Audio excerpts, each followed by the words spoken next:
네, 안녕하십니까. 좀 더 정확한 중국 경제 이야기 차이나 에코노미 채널 CEC입니다. 오늘 중국경제금융연구소 전병서 소장님과 함께 하도록 하겠습니다. 안녕하십니까, 소장님. 안녕하세요. 네, 지난 시간에 저희가 중국 디지털 화폐에 대한 시리즈를 처음으로 시작을 했는데요. 그러니까, 많이 오해하는 부분, 그리고, 잘못 이해된 부분에 대해서 좀 바로잡고, 어떻게 다르게 전개되는지 알아봤습니다. 오늘은, 중국이 이 디지털 화폐를 왜 이렇게 접근하는지 의문점이 많이 들거든요. 그 이유에 대해서 좀 깊이 살펴보도록 하겠습니다. 예, 그래서 뭐 잠깐 다시 한번 리뷰를 하면 중국의 디지털 화폐는 이것이 인민은행이 발행하는 것이고, 네. 그리고 이것은 이제 반드시 상업은행을 통해서 하는 2단계 유통 구조를 이제 갖고 있는 것이다. 네. 그렇게 말씀을 드릴 수가 있고, 그래서 지금 이것이 이제 송금을 한다거나 뭐 이랬을 때 이 개인하고 개인이 하는 것처럼 보이지만 실제로는 반드시 중앙은행의 시스템을 통해서 이제 결제가 되는 것이다. 네. 원장이나 장부가 그렇게 이제 간다는 것이고. 기존에 알고 있는 가상화폐는 확실히 다르다는 거죠. 그렇죠. 네. 그리고 지금 이제 뭐 각 은행들, 지금 중국은행, 농업은행, 건설은행, 그 공상은행인가요? 뭐 지금 이 전자지갑입니다. 네. 핸드폰에 준 지갑인데 이게 은행마다 다 다르죠. 네. 그래서 화폐면 뭐 똑같아야지 그러는데 이것이 아니라 각 은행이 만들어준 전자지갑을 갖고서 사용한다는 거예요. 그러니까 발행 주체는 인민은행이지만 그것을 이제 실제 시중에 뿌리는 시중 은행들이 다르고 걔네가 많은 지갑이 다르기 때문에 보여지는 건 다르단 말씀이신 그렇습니다. 거죠? 그래서 우리가 주식 거래할 때 똑같이 네. 증권거래소에 이제 거래를 하지만 네. 각 증권사의 HTS는 우리 핸드폰으로 보면 다 다르죠. 맞습니다. 많죠. 그것하고 지금 다릅니다. 네. 그런 정도의 차이라고 보면 되겠네요. 네. 그러나 똑같다고 하는 것이 있죠. 네. 지금 보시면 전자지갑에 다 모택동 주석의 얼굴이 다 들어가 있습니다. 요거 약간 뭐 결국은 네. 같은 돈이다 이렇게 얘기를 하는 거고요. 그리고 지금 이제 어떻게 쓰냐 하는 것인데 네. 지금 이거 쓰는 방법이 이제 나와 있긴 한데요. 그래서 전철 탈 때도 이걸로 지금 쓸 수가 있고 또 지금 우리가 그 뭐 슈퍼마켓이나 이런 데서 바코드를 갖고서 이제 이 검색한 QR 코드를 검색하면서 결제할 수도 있고 네. 그래서 요것들에 쓸 수 있는 방법들이 이제 굉장히 다양합니다. 그래서 우리 지금 뭐 무슨 페이를 쓰는 것하고 같은 그런 느낌이고 그래서 요거는 요 사진은 뭐냐면 심천에서 이 전철역에서 요것을 그 쓸 수 있는 겁니다. 그 전철역 그 차표 발매기에 보통은 이제 뭐 100원, 50원 뭐 요런 것들이 나오는데 그 위에 보면 이 숫자 인민폐라고 되어 있는 것이 요게 바로 디지털 이 코런시를 얘기를 합니다. 네. 그래서 요거를 누르면 이제 내 전자지갑을 대면 차표가 나오는 거죠. 그래서 실제적으로 전철에서도 이제 요거를 사용을 해보는 겁니다.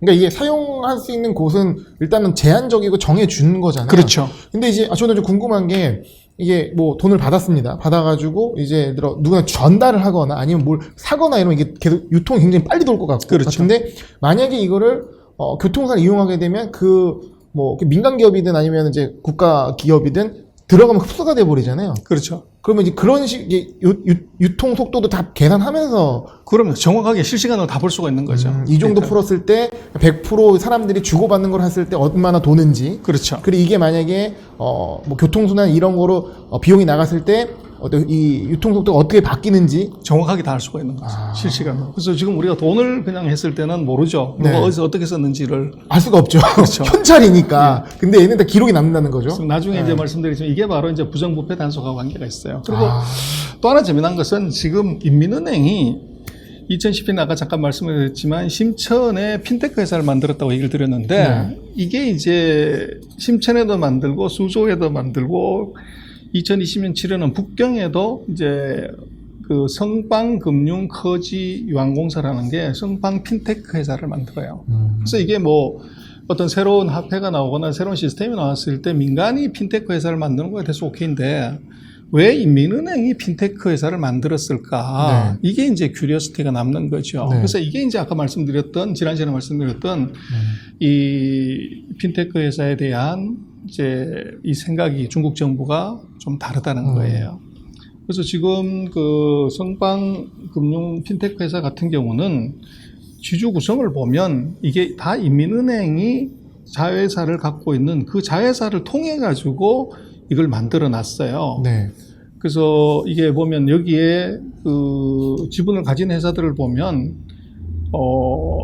인민은행에서 이제 전자화하는 쪽, 그 다음에 이 인민은행 청산 결제 시스템, 그리고 우리 같으면 뭐 화폐 제조하는 이제 이런 회사, 네. 그리고 이제 신용정보조사회사, 신용조사회사 이런 회사들이 다 지분을 갖고 있고, 요 회사가 지금 이게 디지털 화폐를 이용해서 뭔가를 하는 핀테크 회사의 대주주예요.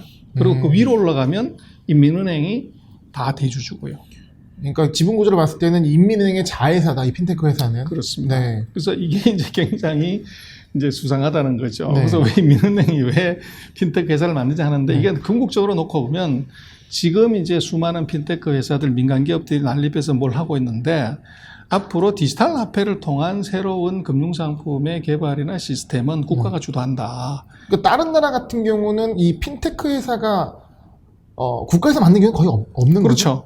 네. 근데 이제 중국 같은 경우는 그것도 디지털 화폐를 쓰는 핀테크 회사를 만들었다는 것이 아까 말씀을 드렸지만 굉장히 전 시간에 말씀드렸다는 그런 세 가지 정도, 연구소부터 시작을 해서 명칭부터 시작을 해서 뭐 이것도 수상하지만, 이것도 이제 이게 핀테크 회사를 만들었다는 것도 굉장히 주목해서 봐야 될 사안이라는 거죠. 어떻게 보면은 알리페이와 위챗페이가 있는 정말 핀테크가 극도로 발전된 나라에서 당국에서 만든, 중앙에서 만든 핀테크 회사 있다는 자체 굉장히 의미가 있다는 그렇죠. 거죠. 예. 그래서 지금 이제 중국에서 디지털 화폐 운용 시스템을 잠깐 보면은, 네. 뭐 이제 그 발행 단계는 이것은 이제 인민은행이 하게 되는데, 여기에 나중에 이것이 이제 그 유망 종목하고 관계가 있습니다. 이 구조를. 그래서 등록하고 인증하고 빅데이터를 분석하는 거, 요게 이제 중앙은행이 할 일인데, 여기에 시스템이 들어가는 거죠. 그래서 지금 핀테크 그 디지털 화폐가 움직일 때 시장에서 테마주로 움직이는 것이 바로 그런 쪽이고, 네. 그리고 이제 그 돈을 받아가지고 운영하는 것은 이제 공상은행, 건설은행 같은 상업은행들입니다. 네. 그리고 거기에 똑같은 개념으로, 상업은행 같은 개념으로 알리페이나 그 웨이신페이나 유련페이 같은 회사들이, 페이 회사들이 네. 똑같이 은행하고 같은 기능을 지금 할 수가 있는 거죠. 그리고 이제 그것을 최종 소비자 단계에서 오면은 필요한 게 첫 번째 보안칩이 있어야 됩니다. 네. 그리고 이제 운영자의 예를 들면 우리 신카드 같은 것이 있어야죠. 네. 그리고 앱이 있어야 되죠. 그래서 구조를 놓고 보면 이제 메커니즘 상으로는 이런 기술적인 것이 필요하고, 지금 상장 회사 중에 뭐가 수혜자냐 그러면 등록, 인증, 빅데이터 분석을 한다든지, 네. 보안칩을 만든다든지, 신카드를 만드는 앱을 만든다든지, 이제 이런 회사들이 수혜자예요. 이 구조만 보더라도 수혜주를 도출해 볼 수가 있겠네요. 그렇습니다. 그래서 이게 정부가 하는 것이기 때문에, 뭐 핀테크처럼 그런 식의 뭐 이제 누가 이걸 발행을 했냐 뭐 이런 수혜자는 있을 수가 구조적으로 없고, 그것을 시스템적으로 도우거나 전자적으로 도우거나 하드웨어적으로 도우는 회사가 수혜자일 수밖에 없어요. 이것은. 권한이 아닌. 그렇습니다. 네. 지원을 하는 회사들. 네. 그리고 이제 오늘 그 주제가 왜 이제 중국은 그러면 그 4개 지역의 도시에만 하냐, 그 테스트에 성공하면 전 지역에 다 뿌려버리지, 네. 전국으로 다 확산해버리지, 이제 이러는데, 여기 이제 중요한 것은 뭐냐 그러면 중국은요, 정책을 실행하는 것에 있어서 굉장히 신중하게 해요. 항상 점선면으로 합니다. 많이 들었던 단어인데요. 그렇습니다. 네. 그 MBA 수업 때 항상 얘기를 하죠. 네. 그래서 한 개의 점에서 실시를 해보고 문제가 없으면 3개의 점에서 실시를 하고, 3개의 점을 선으로 연결해서 실시를 하고, 네. 3개의 점에서 문제가 없으면 이 삼각형에다 다 보급을 하는 이런 메커니즘을 갖고 있어요. 그래서 지금 4개 지역 플러스 1, 그 심천, 수저우, 뭐 예를 들어서 이제 청두, 뭐 이런 이제 시용안 신치 4개에다가 북경 4 플러스 1을 하지만, 요 4군데가 이제 점이고 요걸 연결하면 선이 되는 거죠. 그럼 지금 선까지는 왔네요. 그렇죠. 그리고 이제 구체적으로 테스트를 누구를 했냐는 것을 봐야 되는데, 그래서 결국은 이게 지금 정부가 이걸 갖고 뭘 하려고 하냐면 테스트를 하는 회사들의 네. 면면을 보면 돼요.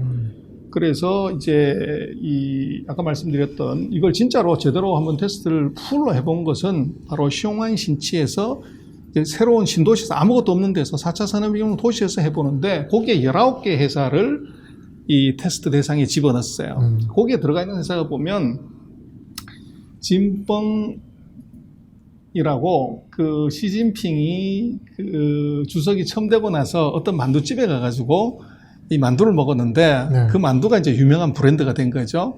그런 이제 만두집, 그 다음에 맥도날드, 스타벅스, 서브웨이, 뭐 이제 그 만두집 이름이 바로 칭펑 바오즈입니다.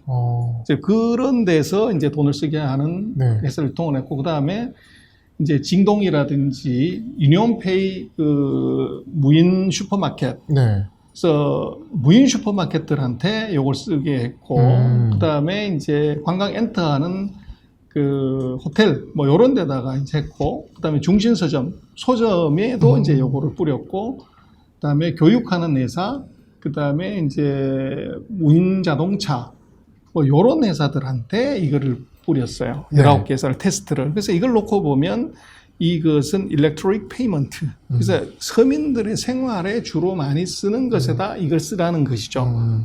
그래서 이걸 놓고 보면 이제 이 돈의 목적을 알 수가 있고, 그래서 네. 왜 이렇게 확 안 뿌리냐 전국으로 하는 것은 여기 이제 중요한 문제가 바로 이거예요. 해킹 문제입니다. 해킹 문제가 해커 문제가 이게 중요해요. 그래서 근데 이게 지금 뭐 해커가 먼저 이 전자지갑에 들어와 있는 이거 유심 칩을 크랙하고 나서 이거를 본인이 이제 소유한 이 핸드폰한테 한 10,000개를 복사해 가지고 나한테 집어넣어 버렸다.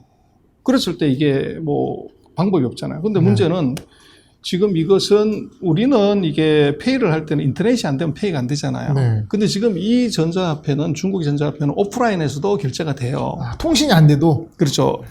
그래서 이게 여기에 있는 프리퀀시로 네. 인터넷이 안 돼도 된단 말이에요. 그러면 해커가 들어와서 여기에서 예를 들면 이 유심 칩을 크랙해가지고 네. 여기 있는 돈을 뽑고 요거를 10,000개를 복제한단 말이에요. 네.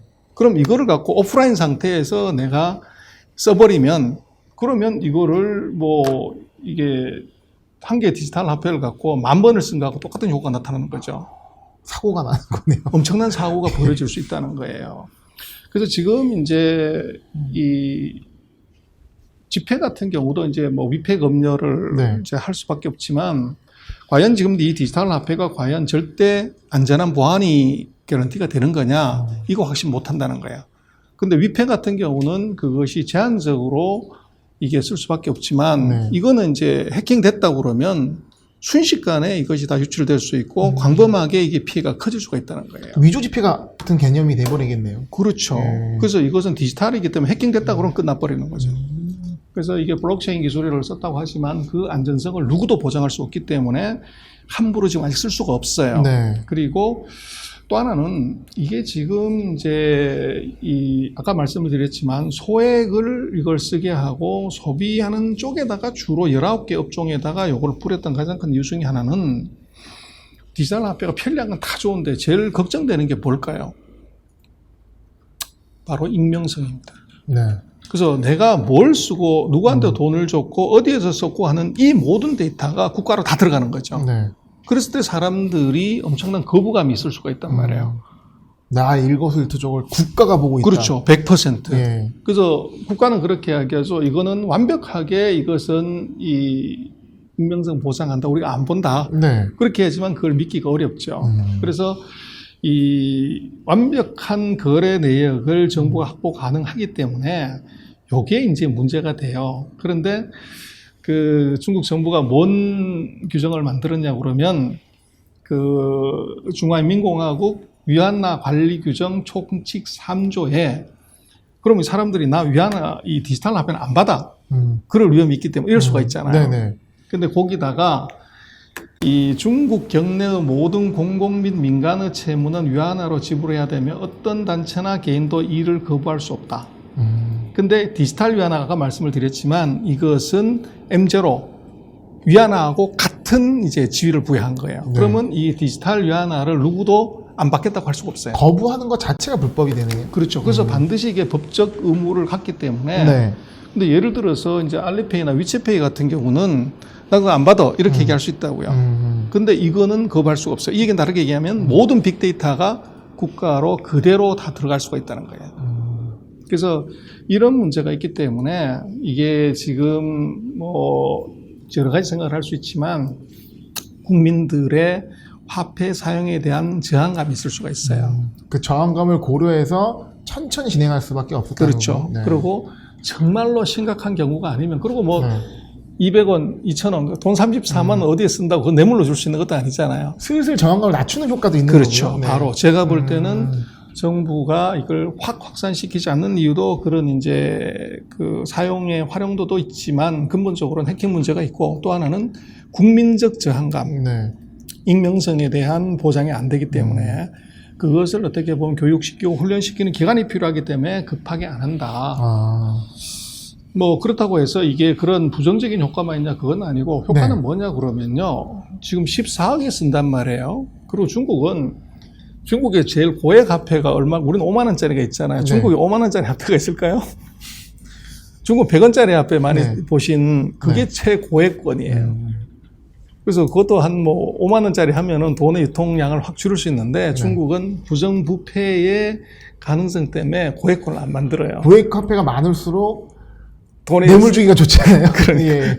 그 부패가 심한 중국 같은 경우는 그래서 이 백위안이 최고액이에요. 네. 그러다 보니까 화폐의 사용량이 엄청나게 많은 거죠.